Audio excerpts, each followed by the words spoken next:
Today, we are breaking down a massive change from USCIS that affects thousands of immigrant families: the calculation of a child's age under the Child Status Protection Act, or CSPA.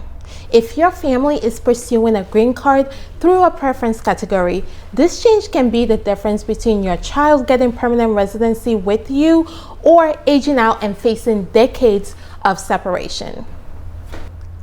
I am U.S. immigration attorney Lilian Chukwurah, and I help my clients get green cards and citizenships for themselves and their families using the U.S. immigration law system.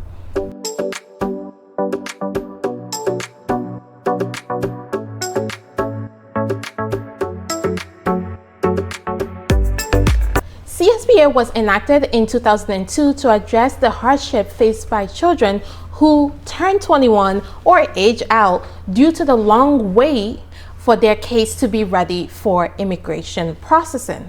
CSPA was enacted in 2002 to address the hardship faced by children who turn 21 or aged out due to the long time it takes the government to process their immigration petitions. An alien must generally be unmarried and under the age of 21 to be classified as a child for immigration purposes. For most applicants in the family-sponsored, employment-based, and diversity immigrant visa preference categories, CSPA provides a formula to determine their legal age. The CSPA age is calculated by taking the applicant's age on the date the immigrant visa became available and subtracting the number of days the underlying application was pending. If the resulting CSPA age is under 21, the child may still qualify as a derivative.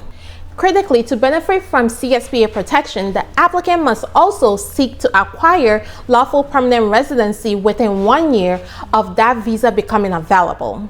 Filing Form I-485 for adjustment of status satisfies this requirement. However, if that was the case, we would not be here. There has been a major shift in the way USCIS is looking at these things. Typically, to figure out when the child's age is locked in, when that visa becomes available, you look at the State Department's monthly Visa Bulletin, which is why my video from last week was breaking down the Visa Bulletin so that you know what it is, so that when I do this video talking about the CSPA, you already know what I'm talking about when I say Visa Bulletin. And if you have not seen that video, please hop back and watch that so that you can understand how the Visa Bulletin really affects when someone can apply for adjustment of status in the US or expect their visa application process to start at an embassy. So this recent policy shift revolves entirely around the Department of State's monthly Visa Bulletin. As I said in my previous video, the Visa Bulletin has two charts, Chart A and Chart B. Chart B is the date for filing chart, and Chart A is the final action dates chart. Chart B tells an applicant when they may file an adjustment of status application, while Chart A tells whoever is issuing the visa that they can now actually issue the visa. From February 14, 2023 until August 15, 2025, USCIS had a more generous policy. If USCIS designated the date for filing chart as the accepting adjustment applications date, that earlier date was used to calculate the CSPA. This often locked in a child's age earlier. From February 14, 2023 until August 15, 2025, USCIS had a more generous policy. If USCIS designated Chart B, the filing chart, for accepting adjustment of status applications, that earlier date was used to calculate the CSPA age. This often led to a child's age being locked in earlier.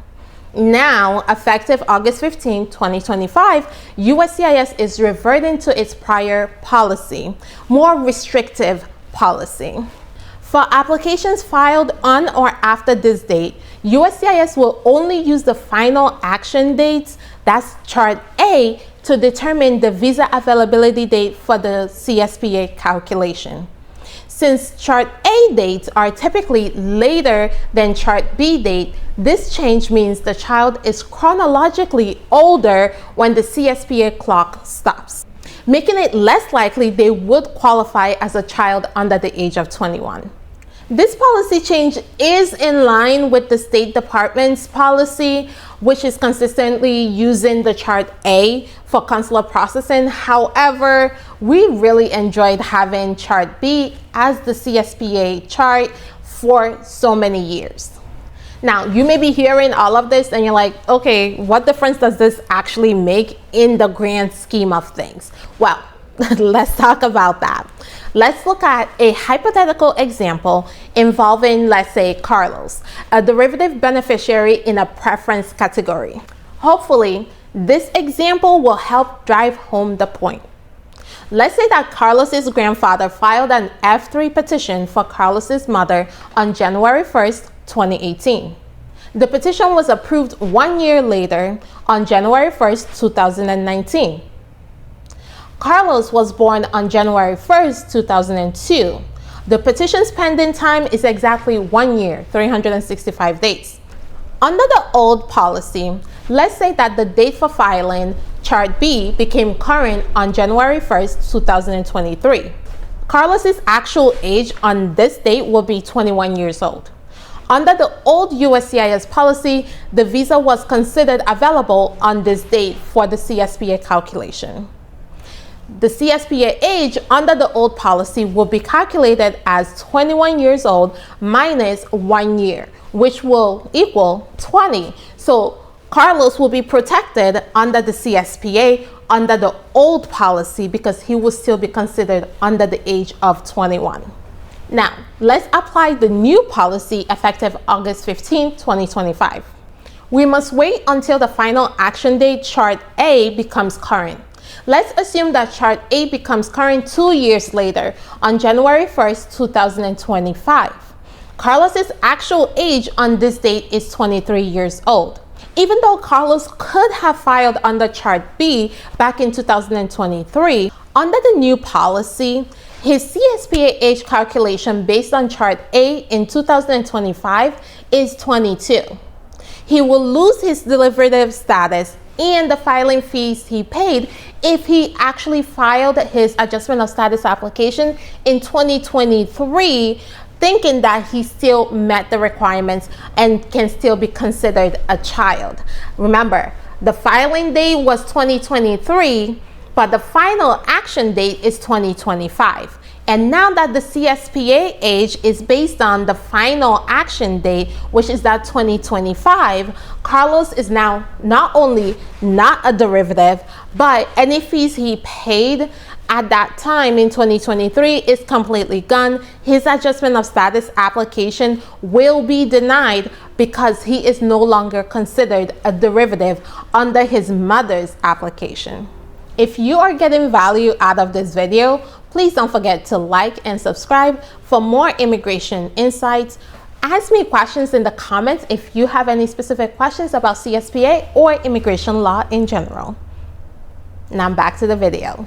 If a derivative child, such as in employment-based cases or the F1, F3, or F4 categories ages out, they generally lose their derivative immigration status and any fees they paid.